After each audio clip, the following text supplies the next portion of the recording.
everyone, welcome back to Nocet with Jaspreet. This video is about the female reproductive system, right? So इस video में हम discuss करेंगे external genitalia of the female reproductive system. जो subsequent videos हमारी आएंगी उसमें next हम internal genitalia और एसेसरी रिप्रोडक्टिव ग्लैंड्स को डिस्कस करेंगे, right? So basically female reproductive system में तीन पार्ट्स में हमने ऑर्गन्स को डिवाइड किया है. Number one, external genitalia. External genitalia में वो सब ऑर्गन्स आते हैं which are visible with the naked eyes. Internal genitalia में वो ऑर्गन्स आते हैं जो पेल्विक कैविटी के अंदर लोकेटेड है. एंड एसेसरी ग्लैंड्स में आते हैं breast, right, which is a modified sebaceous gland, right, which is a modified sebaceous gland, right. So in this video हम क्या डिस्कस करेंगे? We will be discussing the important points that you need to memorize regarding the external genitalia, right. So let's start. As I already told कि external genitalia में वो सारे organs आते हैं which are visible with the naked eyes and are located in the perineum. It includes number one, mons pubis, then labia majora, labia minora, hymen, clitoris, vestibule, urethra, and the Skene's gland, the Bartholin glands, and the vestibular bulbs. अब हम इन सबको one by one discuss करेंगे. So before we move on to the next part of this video, I would like to tell you the other names of the external genitalia. It is number one vulva and number two pudendum. आपको ये भी memorise करना है कि external genitalia को vulva भी बोलते हैं और प्यूडेंडम भी बोलते हैं, right. So now we will be discussing what basically mons pubis is. So basically mons pubis, it is also called as mons majoris. This is the other name, right. It is a triangular shaped part. ठीक है. Basically it is a adipose tissue layer that is lying on the pubic bone, right. So इसमें क्या क्या included होता है? Hair follicles, adipose tissue, sebaceous and the modified sweat glands. And modified sweat glands को हम क्या बोलते हैं? We call them apocrine glands, right? And next, moving on to the second part, labia majora. Labia majora के बारे में the most important aspect is that it is homologous to the male scrotum, right? It is basically skin elevation. एक skin elevation होती है जो posteriorly जब join करती है तो it forms a posterior curvature, right? Two important aspects about the labia majora are कि सबसे पहली बात तो है it is a site of traumatic PPH, which is postpartum hemorrhage, right? Second is it is a site जहाँ पे round ligament क्या होता है? terminate करता है. तो दो important aspects आपको हमेशा memorize रखने हैं about labia majora. पहली चीज it is a site of traumatic PPH, ठीक है. Second is round ligament यहाँ पे क्या हो जाता है? terminate हो जाता है, right? So अभी हमने डिस्कस किया mons pubis. मॉन्स प्यूबिस में आपको उसका अदर नेम पता होना चाहिए, उसके पार्ट्स पता होने चाहिए, right. But in labia majora आपको उसका homologous organ in the males, right. You need to know what basically is posterior commissure should also be known to you. And next is ये साइट ऑफ ट्रॉमेटिक पीपीएच भी होती है और यहाँ पे termination किसका होता है? राउंड लिगामेंट का, right. I hope it is clear. Moving on to the next. So अभी हमने डिस्कस किया ना, कुछ हमारे पास नेचुरल स्वेट ग्लैंड्स होते हैं, कुछ हमारे पास modified sweat glands होते हैं. तो what is the difference that I would like to elaborate? So basically जो natural sweat glands है हमारे पास, right? जो natural sweat glands है उनको acrine glands बोला जाता है, ठीक है. इनकी जो secretions होती है watery secretion होती है, they are not oil based secretions, ठीक है. और ये कहाँ पे होते हैं? हमारे palms में present होते हैं, हमारे forehead में present होते हैं, right? So basically जो acrine glands है वो natural क्या है? Sweat glands है जिनकी सिक्रीशन वाटरी होती है.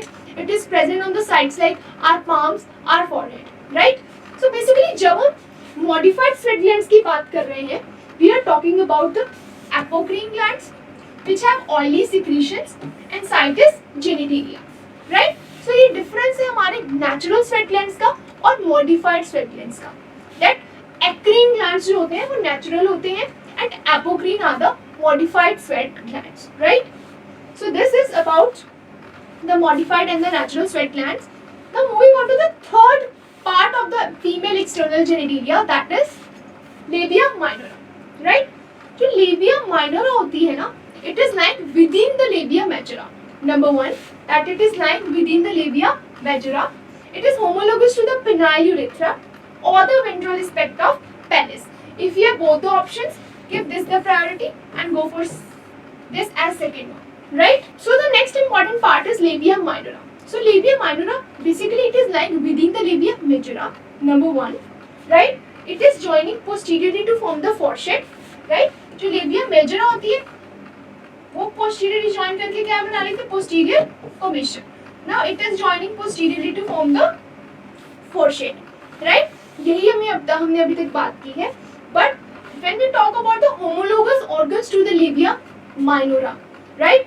So first priority is given to the ventral aspect of penis and then the penile urethra. अगर आपके पास दोनों options present है तो ठीक है. This is what I wanted to elaborate in this. हमारे पास next part आता है clitoris. Clitoris is basically 1.5 to 2 centimeter long cylindrical erectile tissue होता है. ठीक है. It is a erectile organ of the female external genitalia. ठीक है. अब उस erectile tissue को बोलते क्या है? It is corpora cavernosa, right? Corpora cavernosa क्या है? It is the erectile tissue which is present in the clitoris, right?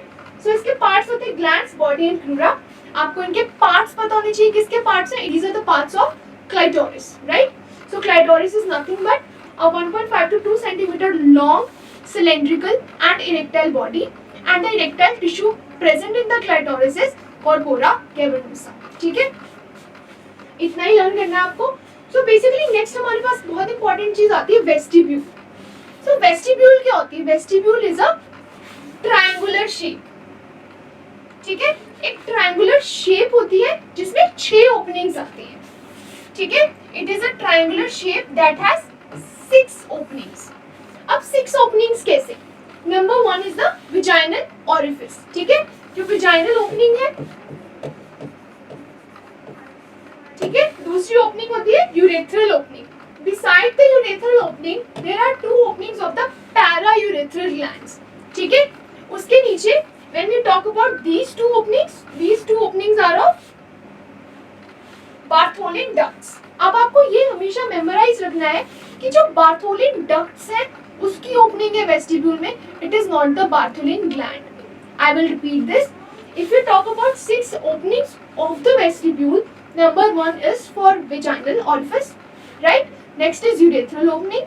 Alongside the urethral opening, we have 2 paraurethral openings. ठीक है. ये paraurethral glands की opening होती है. And if you talk about these 2 openings are of the Bartholin ducts.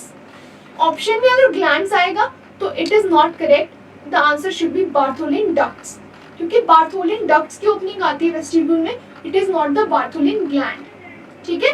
Bartholin glands are present in between the labia majora and minora, but vestibule में opening आती है Bartholin ducts की.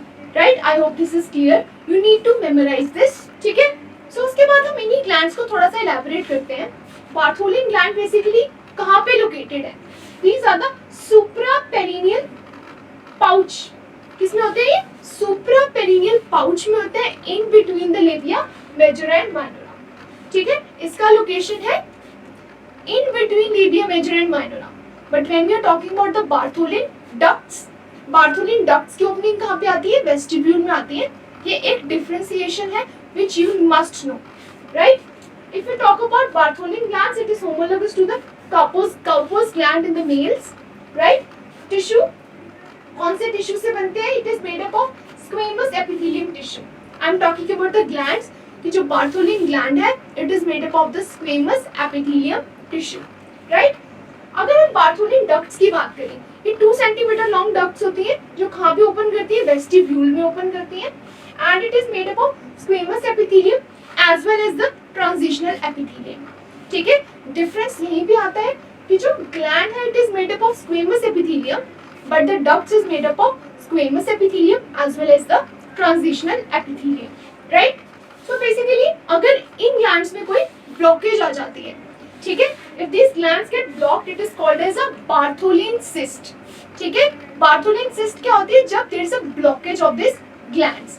अब इसका management होता है marsupialization, where they will cut, drain and resuture the Bartholin glands. This is what is called as marsupialization. Second treatment modality is excision and drainage of the cyst. ठीक है. Marsupialization basically क्या होता है? When there is glands gets blocked due to some cyst formation. ठीक है. उसको क्या बोलते हैं, बार्थोलिन सिस्ट बोलते हैं. There are two treatment modalities I have discussed. One is marsupialization, second is excision and drainage. Right? I hope this is clear. This is about the Bartholin glands. जो peach shaped glands होते हैं, ठीक है, कहाँ पे located होते हैं, in between labium majorum and minor. ठीक है, बेसिकली म्यूकस सिक्रीट करते हैं, which is a lubricating fluid. Right? It is homologous to the Cowper's glands in males. Right? Next is Skene's gland. Skene's gland के बारे में important thing that you must know is these are the largest paraurethral glands which is homologous to the prostate glands in males. ठीक है, जो skin glands की duct होती है वो कहाँ पे ओपन करती है, वेस्टिब्यूल में करती है. जैसे कि हमने अभी बताया था आपको that जो वेस्टिब्यूल होता है उसमें 6 ओपनिंग्स थी, vaginal, urethral, paraurethral and Bartholin ducts. So in total there are 6 openings in the vestibule which is a triangular shaped space. ठीक है, next is vestibular bulb. ठीक है, ये इरेक्टाइल टिश्यू होता है which is located bilaterally between the mucous membrane of the vestibule.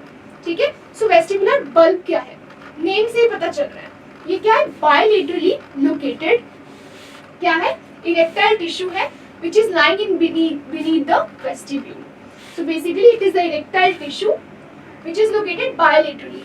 Bilaterally means both sides. ठीक है, beneath the mucous membrane of the vestibule. और vestibule क्या था, वो triangular space था जिसमें 6 openings were present. Right? I hope this is clear till here. And the last thing is homologous organs. Homologous, it is homologous to the bulb of penis.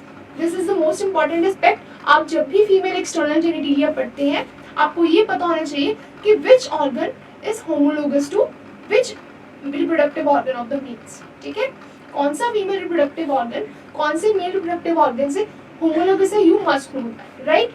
So that's all for the external genitalia. Right? In the upcoming videos, we will be discussing about the internal genitalia. So do watch our videos for the upcoming topics. Thank you.